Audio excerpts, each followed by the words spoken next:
everybody. I'm Tom Vasel. Welcome to a few more shelves review. Two of them, actually, today. We're on shelf 6. We're going to be taking a look at shelf 6A and 6B.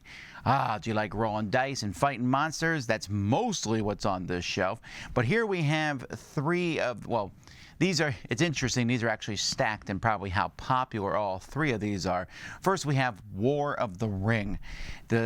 Many people consider this to be the definitive Lord of the Rings game. It is a big, giant two-player game. It actually almost banned it from our first retreat because of our table space, and there was a lot of table space for just 2 people, but it is an excellent, terrific game. Underneath that's the new version of Kemet, Blood and Sand. I think it's better than the first version enough that the first version is no longer in the library. This one pretty much does the same thing. A lot of goodies in that box. If you want to play a monsters and troops on a map style game, this is one of the best ones out there. And then Battle of 5 Armies, which is kind of a follow-up to War of the Ring. It's not nearly as big and grandiose. It's easier to play. I think I like it a little better, but I am in the minority there. It's the final battle from the Book of the Hobbit, and it does a really good job. It's a nice, again, another big two-player game. Then we have Memoir 44. We have 2 copies here, just in case you want to play Overlord, which can take up to 8 people, 4 people per side. This is such a great introductory World War II game. It's fantastic. And then next to that, we have Gloomhaven, Jaws of the Lion. Now, Gloomhaven itself is not in the Dice Tower library because it's just too big and too many pieces for someone to pull out, honestly. Although, we're going to see maybe some exceptions to that in a minute. Gloomhaven, though, Jaws of the Lion is much easier to jump into. We have it all packaged and ready to go.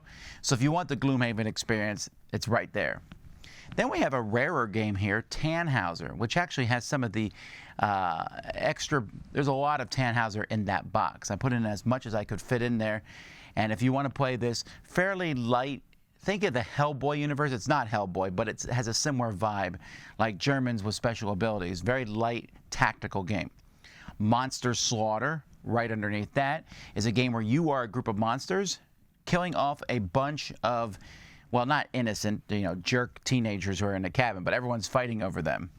Cyclades and Inish. Now, they don't actually kind of fit on this shelf so much because these are much different style games. Cyclades can be a straight-up combat game, and Inish is not. But I put them here because, well, they're part of a trilogy with Kemet. They're both well regarded. I don't really like Inish, but then again, I'm in the minority there. Cyclades, I think, is fantastic. A Greek auction bidding game. It's a lot of fun. Inish has kind of a chess vibe, but with people on a map and not card drafting, but using cards to do different things. They're both very interesting games. Then we drop down to the shelf below. There's only a few games on this shelf. That first one, which you can barely see, all the way over here, is Axis and Allies Zombies. Axis and Allies is Axis and Allies. Axis and Allies Zombies is exactly what you might think it is. Same thing, but with zombies.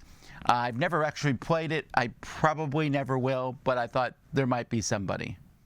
Then, speaking of Hellboy, we actually have Hellboy, the board game here. So if you want to play, I've not played this one, so I'm not sure how well it is, but I've heard good things from the people who've played it. Hoplomachus. We got 2 Hoplomachus games here. Hoplomachus, The Lost Cities, and Hoplomachus, Rise of Rome. These poker chip games put chip theory games on the map. Now, they're not the ones that made it super famous. Those are elsewhere on these shelves, but they did get a lot of good buzz. Nice 2-player games, back and forth. And if you said which one of these should I get, I don't know which one I would tell you, so I just put them both on the shelf. Middara. This is where it comes back to haunt me where I said about Gloomhaven. Middara has about as many pieces as Gloomhaven, but I think it's a little easier to pull out, and there's not the quote-unquote secret stuff in it that there is in Gloomhaven. But Middara is a big, grandiose dungeon crawler that people might pull out at a convention. And if not, they'll pull out HeroQuest. Broadsword. Now, HeroQuest, they're redoing HeroQuest. The new version of it hasn't come out yet. Hasbro redid it sometime last year, so we'll see where You know, that one I'm assuming will replace this one. This one's too light for me these days, actually. But man, it has a lot of nostalgia, and if you want to play with that nostalgia, it's in my library. And then Batman. This is almost a waste of space here. It really is. These two giant games here, Batman. A follow-up to the Conan system with some of the worst rules in gaming. And I've seen people pull it out at cons. It's not here. It's not unused. People have pulled it out. But a lot of times they pulled out just to look at everything, or one person already knows the game really well. So there you go. Those are the two shelves here. Of all the things on these shelves, my favorite is Gloomhaven Jaws of the Lion, although Kemet's right behind it. What a tough choice I've had on these two shelves. What's your favorite? Let me know. Anyway, until next time, I'm Tom Vasel, and you've been taking a look at a couple shelves in the Dice Tower Library.